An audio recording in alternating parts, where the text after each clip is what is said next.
Alright, so last month, the third season of the critically acclaimed show, The Bear, debuted on Hulu. I did not give you guys a review, but today I'm going to rank all 3 seasons of The Bear.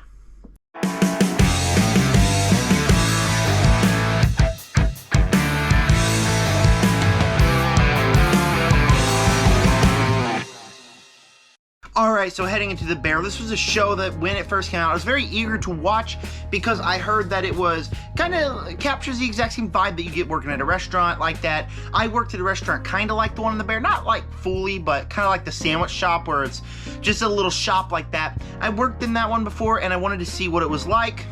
What did I think of the entire show as a whole? There are going to be many reviews for the seasons.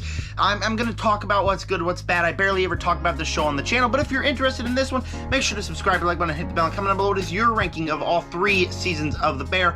If we get to 250 by, let's say, next year, there will be another special video coming to you guys, and thank you guys for clicking on this video. And with that said, here we go. Third place, I am going with season 1. Now, I know this is an unpopular opinion. A lot of people think that season 1 is the best season of the show.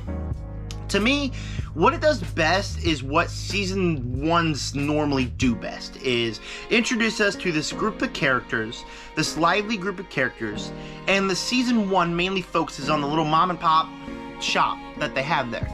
The little shop that's close to Carmi's family. And so what it does is it's able to, for someone who's worked in the restaurant, have very intense sequences in the series where there's like an episode where they're getting so many online orders and like people are coming through the door and they're dropping stuff. Someone who's worked in a restaurant, I know exactly what the characters are feeling because I felt that way before. It's very intense and it captures that vibe. And then again, it introduces us to this lively group of characters. Carmi, fantastic character, but we also have Sid, Richie, every other employee that works at this restaurant, and they all have this nice bond with each other where the dialogue that is always spoken between each other is fast, it's quick, and it makes everyone feel like a family, that they love each other, but they also hate each other because they're here. So with the intense vibes and the cast and introducing us to these characters, this season's watchable enough. I think by the end of the final episode is what I'm trying to say.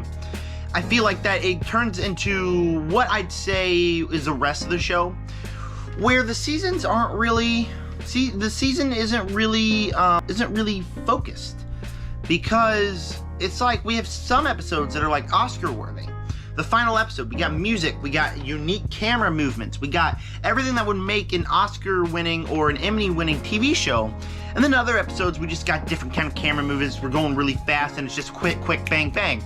Now, the quick, bang, bang episodes are good. The episodes that are shot in the way to try to win an Emmy are great. But it doesn't feel connected. It doesn't feel together. Because it's like one episode we're like, oh, okay, wow, that was rough. Ooh, that was intense. And the next episode is a slow burn character study. And just the tones don't really match throughout the entire season. That was a problem that I had with season 2, and problem why it's hard for me to watch this show sometimes is because we'll get some episodes that feel like they are completely directed by another person, because they are. And then we'll get episodes that feel like, yeah, that's what makes this show so good. And so it just doesn't feel connected. The tones don't match half the time. So while I did have a great time with this show, I do love the characters. I think that the intensity was great. The character arcs were great.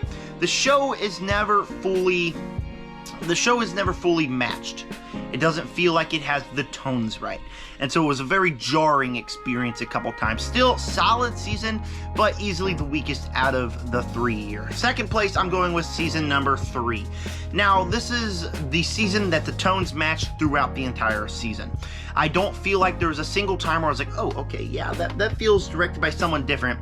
Each episode was kind of the same emotional, slow burn character study, with also the intensity all mixed in together perfectly in the kind of episode. I do think that this is a season much better than season 1. I find that the tones, the consistency, all is perfect in the season. I think it really works. The thing that this season does best is have all our characters and give them all interesting character arcs. All the character arcs that these characters are getting in this season really work for me, where we get a whole episode dedicated to what's her name? I can't remember her name right now, but the older lady in the kitchen.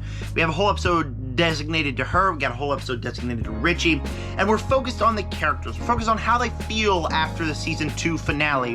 While also you're trying to manage the restaurant. You're worried about the review coming up. And all of that really works. We get great episodes, again, like the one with the lady, the one where Sugar is giving birth, and with Jamie Lee Curtis, a fantastic episode there. And so it's definitely slow burn. It's more of a slow burn series. It's more consistent with the tones here, and it makes for some great episodes, great storytelling, and great development of the characters. And that's what I find really works about this season. The season's also the most frustrating by far, because we have all this stuff that's awesome in here. We got waiting on the review. We got Sydney's decision that we're waiting on the entire season. We got the birth of Sugar's daughter. We got all of this stuff that's coming here. And we never explore any of that. It's like we're waiting the whole series, like, okay, when are we going to get to the part where this is resolved and we get to see how that happens? And then we get to the final episode, and it's like, oh, okay, we're ending like a normal episode. You're gonna have to wait for season 4 to figure out what's actually happening here.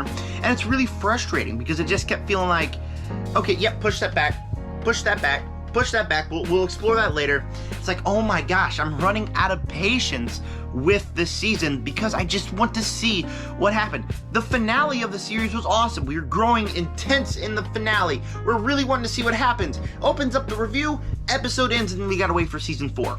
To be continued. And it's frustrating because so much of the season was great. This would have been the best season, I think, if we developed the story instead of just focusing on the character arcs and giving individual episodes of the character arcs themselves. Do I think all those episodes are fantastic?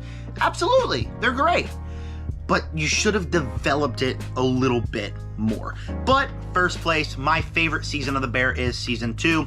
Now the first half of the season did have a little bit of that inconsistency where we'll have one episode that feels like it's a nice slow burn, perfect episode, and then we'll get one episode that's really rushed and it feels like they're just directed by completely different people that don't belong on the same set. But the moment we hit episode 5, which is Fishes, which was the best episode of television last year, the show fully starts to work for me. And it really, really, really works. Because everything that it does is have the character arcs that we want while progressing the story, but also having character arcs that matter and telling a story that we want to see about building this building. But you also have the stuff with the dysfunctional family. You also have the stuff with Richie. That episode with Richie near the end was fantastic. You have the stuff with Jamie Lee Curtis and where she shows up at the end. By the time you get all of that, it slow burns to where you feel all of these characters, the loneliness, everything that they have that are complicated. What makes the show as a whole so good is the fact that all these characters are complicated. They're just flawed people, and you could feel the pain that they have. And it's a very sad show. And by the time you get to the end of the season, it's great. The finale, very sad finale, where season 3 doesn't really, it explores on this, but it never resolves what happened. But the whole fight that they had there, it's not only intense, but it's emotional. And everything about the second half of the season, not the continuity, but the consistency that they're able to implement here really works for me in this season. And so the second half of the season is great. The first half, it's flawed. It's got a little bit of the inconsistency. I feel like it would have been better if we had, like, was more consistent. I feel it would be the best season if it actually expanded the story. But the end of season 2 was absolutely phenomenal and really flipped the show around for me to where it turned from a show I was like, okay, yeah, this is a good, but it's overrated, to I get the hype. I get the hype that people are saying about the show. So that was my ranking of the 3 seasons of The Bears. What's yours? Tell me down below. Stay tuned. Very soon we're going to have several other videos. Next up, I think it will be the Crow review. Maybe. If that's a video I get out. There are several more videos coming up. I have a whole plan coming up. But with that said, thank you guys for clicking on this video. With that said, subscribe to the Nerd Army. Peace out.